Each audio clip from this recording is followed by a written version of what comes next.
Hello, everyone. I'm going to jump into sort of the middle of the news today and start with this story. So, Turkey is trying to revive the peace talks between Russia and Ukraine, abandoned by the US because squirrel, or in this case, Iran. And I said this many times, Erdogan is a selfish bastard. He does care about his position in the world. He does care about his political future. Fine. Understandable.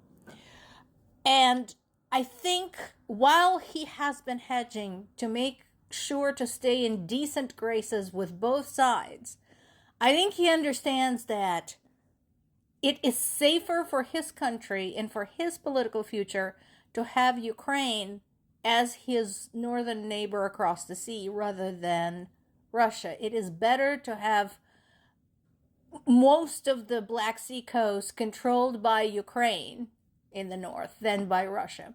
So they're trying to not only revive the talks, they're offering to host, and they are suggesting that this should include both Zelensky and Putin. Now, Ukrainian Foreign Minister Sybiha said that, yeah, sure, Ukraine will be there as long as it's anywhere outside of Russia and Belarus, because Ukrainians are not stupid. Meanwhile, Russian information agencies said the only way Putin will meet with Zelensky is to sign the capitulation documents. So, not gonna happen.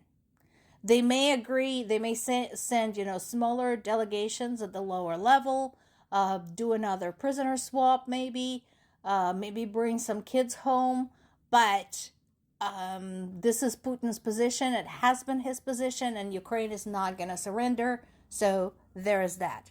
Now, I do have an idea as to another reason why Turkey specifically is trying to do something. So, in the last few days, the fallout, literal fallout from Ukraine's strike against the oil terminal in Russia's Black Sea town of Tuapse has been in the news a lot. Clouds of black smoke, portal to hell, all of that.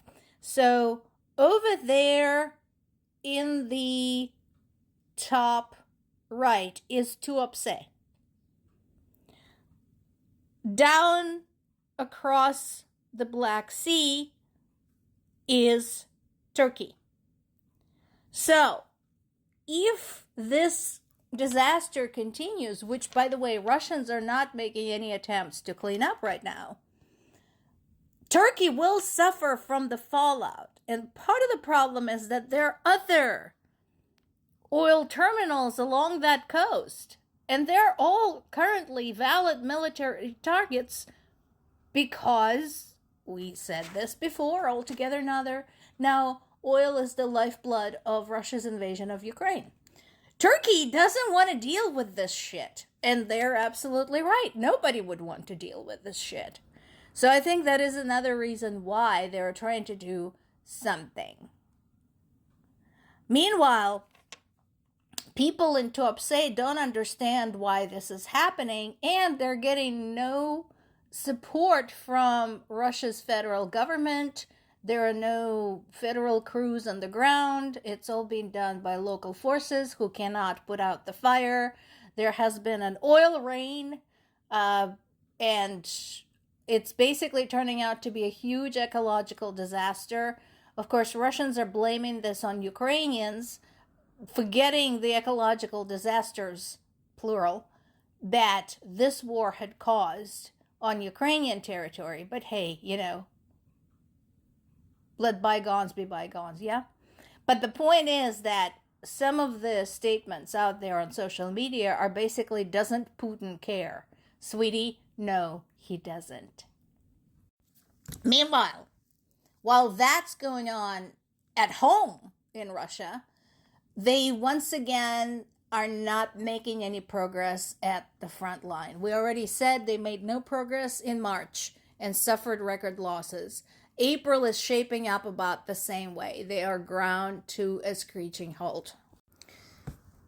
Through the clever use of drones, enhanced air defenses, the NET project, remember I told you about the NET project? Basically, Ukrainian military was able to offset Russia's advantage in manpower. And remember, we talked about the problem with the numbers. And population-wise, Ukraine is a much smaller country than Russia. So, this is definitely good news. Meanwhile, Russia, for lack of anything better to do, I suppose, continues to strike Ukrainian cities. There's been one in Dnipro that killed 2 people and wounded 8. 1 person is still unaccounted for. That is always scary. Among the wounded were 2 children, aged 9 and 14. There were more strikes against the city of Odessa, targeting basically everything. Infrastructure, the port operators' facilities, apartment buildings, ships, you name it, they tried for it. And so far, preliminary reports said nobody was hurt and the port is still operating. There was also an attack at a sorting yard in Zaporizhia, which killed an assistant train driver, and the main train driver was hospitalized. So, people of Russia, again, you're probably not going to see this, but if you do, if even 1 or 2 of you does, spread this about. Put pressure on your government, get rid of Putin, call off your troops, all of this goes away. You can keep your oil, you can keep your facilities, you can keep your shithole country. Nobody wants to invade you. You're so fucked up, nobody wants to clean up your messes. But if you're tired of this bullshit, yes, the answer to your question is no, Putin doesn't care, as I said before. So, why are you still following him? There's 140 million worth of you. There's only 1 of him. And finally, the EU member states reached the agreement on unblocking the 90 billion euro loan to Kyiv and another package of sanctions against Moscow. Oh God, thank you for that. Because we know the US has been easing its sanctions because oil. So, good to see this. And yeah, we have a confirmation that Ukraine resumed pumping Russian oil to Hungary and Slovakia. But again, I want to see where this is going. I think, again, Hungary under the new management is going to start disassociating itself from Russia and from Russian oil. So we'll see how that goes. More to come.